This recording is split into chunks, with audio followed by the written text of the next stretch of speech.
Hello and welcome to today's session. I hope you're all doing amazingly well from whichever part of the world you are watching. Today, I'd like to talk about the model behind every lasting wellness legacy. So, what is that red thread that every single wellness concept you see out there that has endured, that has stood the test of time? What is it that they have in common? And I'll be talking about that red thread, that model. Now, I've been in this industry now for over 2.5 decades, and specifically wellness and hospitality.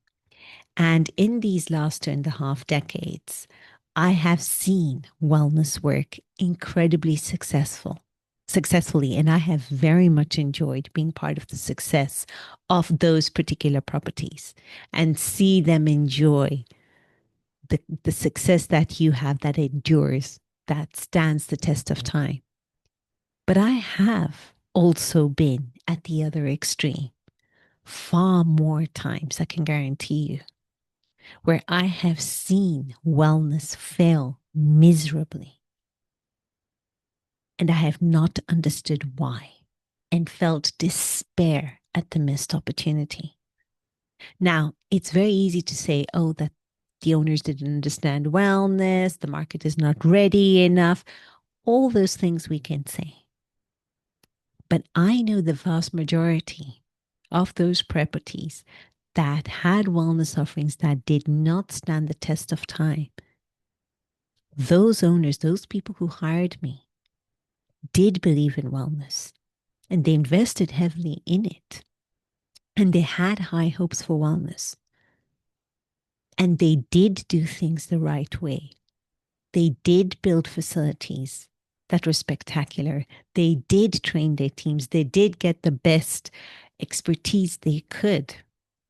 And they still didn't enjoy success. So, having those fancy facilities, being one step ahead of the trends, getting the best experts out there does not guarantee your success. Now, I'm not saying and I'm not advocating that you don't do things right, you don't get the right expert help, and you don't build facilities that are of good quality. I'm not saying that. But what I am saying is that they're not synonymous of success. They're not synonymous of wellness concepts that stand the test of time and endure. And I've also been at the other extreme where I was thinking, good heavens, this is a very basic concept with brands that are not known. And I'm using local talent, some of the talent that are not your specific wellness ninjas, but they're definitely very good at wellness. And I have seen these properties create wellness concepts that have stood the test of time. And I got to this point in my career and I thought, good heavens, Sol, you're going to have to sit down and try to figure this out because there has to be a way to understand what is it that makes wellness successful versus not. Because what it is very clear is that it's not a trend, it's not a brand, it's not the best experts, it's not even the best market. So there has to be something else out there. So this is when I went to the drawing board and created the essence model, which I'll be talking about later on. Now, today is for those of you landowners, and it could also be wellness leaders, those of you who want to create a wellness concept that stands the test of time, basically your wellness legacy. Now, where you are right now is that you feel that you're in the constant watch out or lookout for the next fancy wellness trend, the next wellness expert out there. You're hearing terms like longevity, biohacking, etc. wearable devices, and you're thinking, what can I add to my property that is going to make me stand out?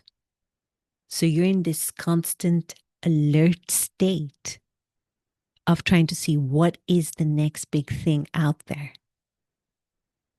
And you just don't know what it is. There's so much information out there. It's overwhelming.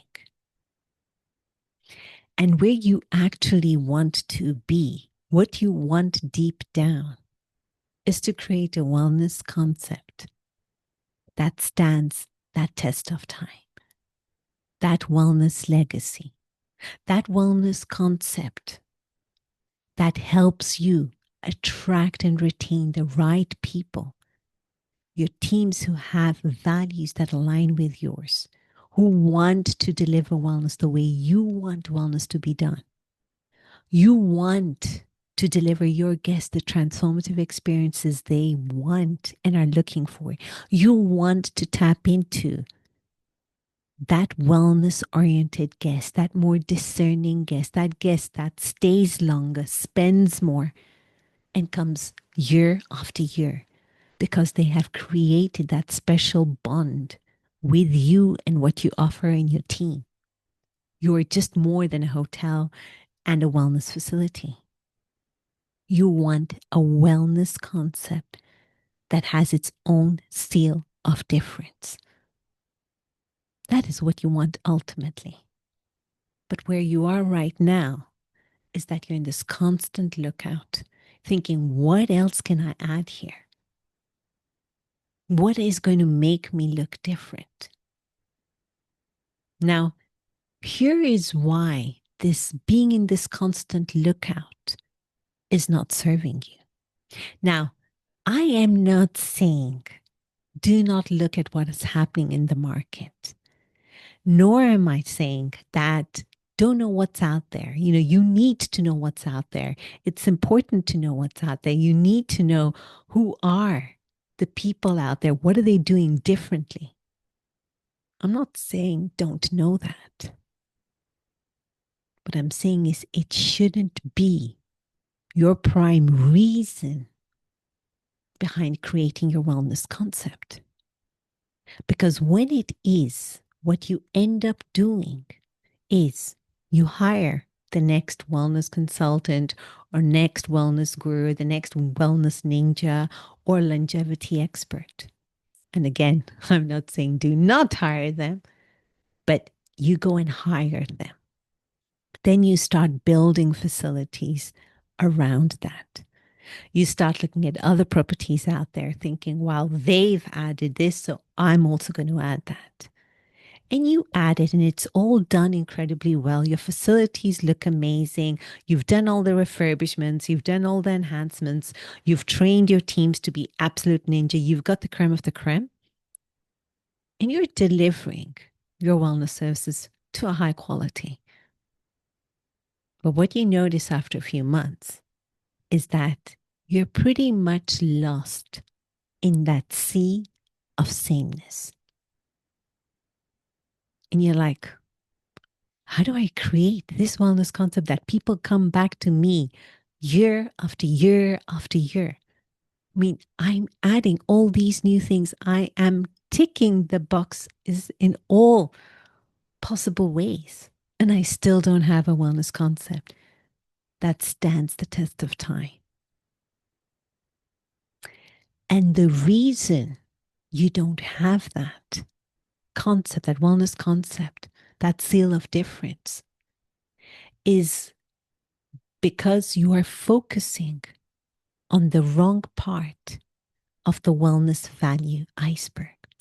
So this is a concept and a tool I use a lot with my clients, and I also try to explain to clients. If you can just picture this iceberg, and you have the tip of the iceberg, and then you have the bulk of it below the surface. Now, we all know the tip of the iceberg is the smallest part of the iceberg. And we also know that the tip of the iceberg is the part that is visible, but it's also the part that gets hit hardest by external conditions. And ironically, it's also the part that has the least impact on that iceberg. What makes that iceberg move is not the tip, it's actually the base. So now, if we extrapolate that to your wellness suffering, here is what you're doing. You are sitting at the top of the iceberg, at the tip. You are focusing on your spa and wellness suffering, on all the gadgets and all the individual elements you need in your wellness suffering. So you're fundamentally focusing on the tools, and you're creating your entire wellness concept based on tools. And here's the thing, we all know that tools can quickly become not relevant and even obsolete in certain cases. So it's absurd to design your entire wellness concept based on a tool, on the individual wellness elements, on a cryotherapy chamber, on biohacking, on anything that comes under the umbrella of longevity per se, the individual elements.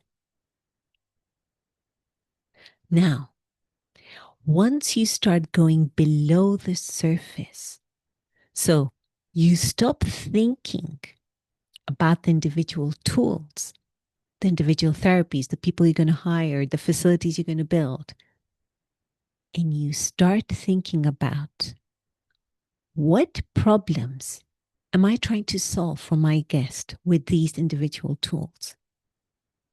So you start putting your guest front and center, and you're trying to understand what their well-being related problems are. Now, we are the same human being. Yes, more evolved and probably older sometimes in certain circumstances, but humans, considering we have the basic needs covered, our well-being related problems fall under 4 categories: mental health, spiritual or existential, whatever we want to call that, emotional or physical. Those are our well-being related problems, and we need someone to help us solve them. We don't care about the tools. We just care about what problems it solves. Now, it's like you want to hang a painting in your home, a small little tiny painting. You don't care about having the best drill out there. You just care about a drill that'll just help you drill a hole in the wall and put that painting up. You don't need the most fancy bling piece of drill. Your guests don't need the most swanky thing out there in order to solve their wellness, their well-being related problem. So once you start focusing on the goals, what is it that my guests want to solve?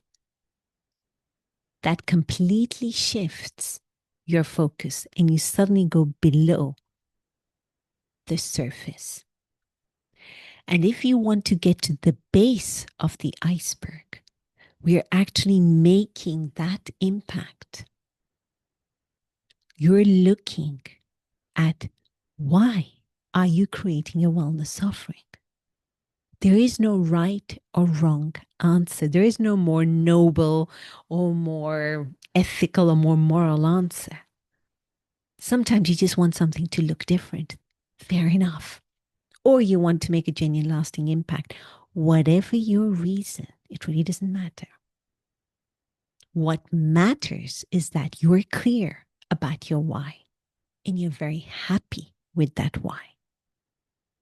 And that base is what moves what kind of well-being related problems you're solving, and then what tools you choose to add in your wellness offering.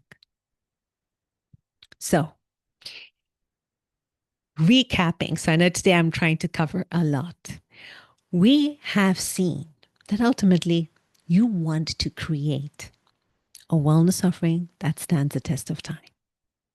You want to attract the right people who want to deliver wellness the way you want it to be done. You want to deliver your guests those transformative experiences, and you want your wellness business to be commercially sustainable long into the future. You don't want to have to be on the constant lookout of the next trend or where is this market going. Now, it doesn't mean that you are completely ignorant of what's happening around you, but you're not constantly at the mercy of the market reinventing yourself. And we've seen why you're in that state and not where you want to be, having a wellness concept that is enduring the test of time, is because you've been at the tip of the iceberg. And that's why it doesn't work. And once you start going below the surface, once you start trying to solve the well-being related problems, and then you go a step further right to the base and see, why exactly am I creating this wellness concept? That is when you move the entire wellness value iceberg. So now you're trying to tell me, okay, Sonal, how do I do that? And it's this model that I'm talking about. The model, the essence model, is the tool that helps you achieve that. So you have the first two stages of the essence model, expectation and story. And they're all about creating your concept. In expectation, we create the right concept for your particular property.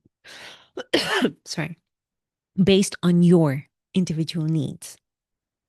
And then we go into the second stage of the essence framework, story, where we actually look at your concept back afresh, but from your guest point of view. How are they going to live your wellness concept long before they get to your property to long after they leave it? And then once you have that solid wellness concept, we enter the next phase of implement. And the two stages in the phase of implementing your wellness concept is system. So that is your special way of doing wellness. What is it that makes wellness special for you? It is never the what that makes it special. It's the how. And we start getting very practical and very granular as to what makes you different, your how. And then we start looking at what team members do you need in order to do wellness successfully, the way you have defined how you want to do wellness.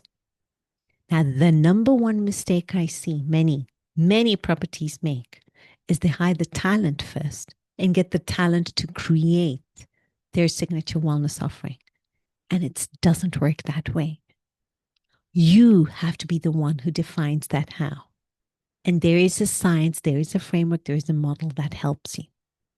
And once you're clear on how you do wellness, you pull together the right team that is able and willing to deliver wellness the way you want it to be done. And that is when you have your concept implemented. Once you have it implemented, the key next stages are navigation and consistency. And these stages are all part of the iteration phase. Now, you are never going to hit it out of the park the first time round when you are doing wellness for the first time. There will always be something you need to iterate and fine tune. We see it in the biggest and most established brands out there. They can have the best property in one location. That same very well-oiled operational machine does not hit it out of the park in another destination in another part of the world. They don't hit it out of the park the first time around. They have to fine tune and fine tune and fine tune to get it to that point. Now, your wellness concept is no different. And in navigation, we look at ensuring that you're staying the course, that you're at the base of your iceberg, being very clear to why you first created that wellness concept. It's ensuring you're not easily tempted to go back up to the tip. And then the next phase, the next stage of consistency is about your glitch prevention framework.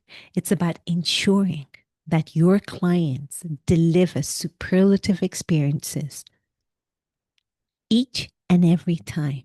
So it's not a fluke that's happening. They're doing it because you set them up for success. To be brilliant at delivering amazing wellness experiences instead of being proficient firefighters. And then once you have fine-tuned the areas of your concept that need fine-tuning, you're then able to make your concept grow. In engagement, and that is your exponential outreach framework. That is when you get your wellness concept to make noise in the market. That is when your clients will be raving about their experience in your hotel because they have lived that transformation. And the reason this essence framework works, so those 4 phases in plan, we're building your wellness concept. We're looking at what you want to build, and we're looking at what your guests, how they will experience your wellness concept. We then implement your wellness concept by first defining what makes your way of doing special, your way of doing wellness special. And then we pull together the right team who's not going to go and change the wellness concept, but who's going to deliver wellness the way you want them to deliver it. And then you're going to fine tune areas that need fine tuning. You're going to listen to the market and go back to the drawing board and make those small little tweaks that are needed. And then once you have those sorted out, you get the exponential outreach. You start creating a concept that endures, a concept that stands the test of time. And the essence model is circular. So you keep on going back to your wellness concept. You keep looking at it afresh from your guest's perspective. You go back to actually finding how is it that you're doing wellness? Do you have the right team? What do I need to fine tune and change?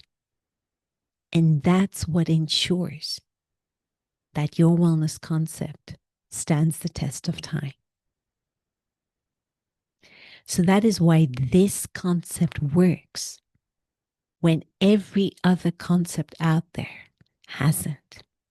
So all the wellness legacies you see out there, they have used this model in some shape, way, or form. And it is not a new model that has been invented. There are many business models that are based on the concept of create your value. Look at it from your customer's point of view. Put them front and center. Really define what makes you special, your how. Then you pull the team. And don't just assume that you're going to hit it out of the park the first time round. Edit, fine tune, speak to the market, go back to the drawing board. And once you've reached that level of mastery, you go and get that growth. Then once you've achieved that growth, you have to go back to that cycle again. And that is what wellness concepts that have stood the test of time have done. Now, I also think it's important to not only know that model, but to really get close and intimate with the experience you will have once you go through that model. And another concept I'm going to introduce is what I call the emotional cycle of change. Now, I'm not that smart to have created it, but it works. And I have seen it happening time and again with all my clients, particularly the ones who've had success. So, the emotional cycle of change is basically a curve, and it starts off at Mount Stupid. So, you're at the highest emotional level. And that is when you're embarking on something new. You have you have expectations about how it's going to work. And they also call it mad stupid or mad possibility. Suddenly the world's your oyster. And that is where we dream. That is where we love being, especially if we're visionaries. But then we quickly realize that once we start implementing our concept, going through the different stages of the essence model does require work. You start seeing what fits, what doesn't fit, and you start going down the valley of despair. Things aren't quite how you expected them up there in Man Possibility or Man Stupid. And then you eventually reach the river of misery, where what you are doing right now looks nothing like what you thought you were going to create. And here at the bottom, that tends to be where people reach in stage 3 of the essence model system, your special way of doing wellness. You have to get so granular that people think, no, there has to be a better way to do this. This cannot happen. And then they go back up to Man Stupid or Man Possibility and start dreaming again, do something different, and they go down the valley of despair. And many people just get caught up in that loop of Man Stupid, Man Possibility, valley of despair, into the river of misery. So unpleasant, you go back up. But those handful of wellness legacies you see out there have actually worked through that river of misery. They've done that granular work. They've created how they do wellness. They've pulled together people who want to do wellness the way they want to.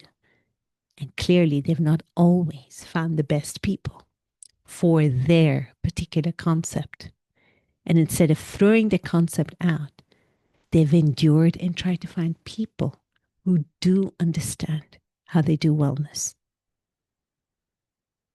And they have worked through those areas of their wellness concept that aren't resonating with their guests. They've gone back to the drawing board. They have not thrown the baby away with the bathwater. They've fine-tuned what needed to be fine-tuned. They've stayed true to why they're doing wellness. And they have made it to man transformation, where they're getting exponential growth, where the concept is standing the test of time. Now, in order to go through those 7 stages of the essence framework, to successfully go through the emotional cycle of change, even you as a business owner will have to develop 5 key skills. And these are skills you develop along with your team members. And those 5 skills are commitment. The commitment to stay the course. The second skill is courage. The courage to do things differently. The third skill is discipline. The discipline to keep refining, even when you don't want to. The fourth concept The fourth skill is that deep desire to feel those hard days that you will have, because you will have them. And lastly, resilience. The resilience to rise when the path ahead gets very uncertain. And these are those skills that separate those wellness offerings that are just one hit wonders and get forgotten, or those wellness offerings that endure, those wellness offerings that stay the test of time, those wellness offerings that we call wellness legacies. So today, I know it's been a long one and it's been a dense one, but I wanted to share it, to talk about that model behind all the wellness offerings out there that have endured, that have stood the test of time. It is not fluke. It's not potluck. They have followed a framework. They've all experienced that emotional cycle of change. And they've all developed those 5 key skills to get them to where they are today. So, on that inspiring note, I wish you all a beautiful day ahead. Take care now.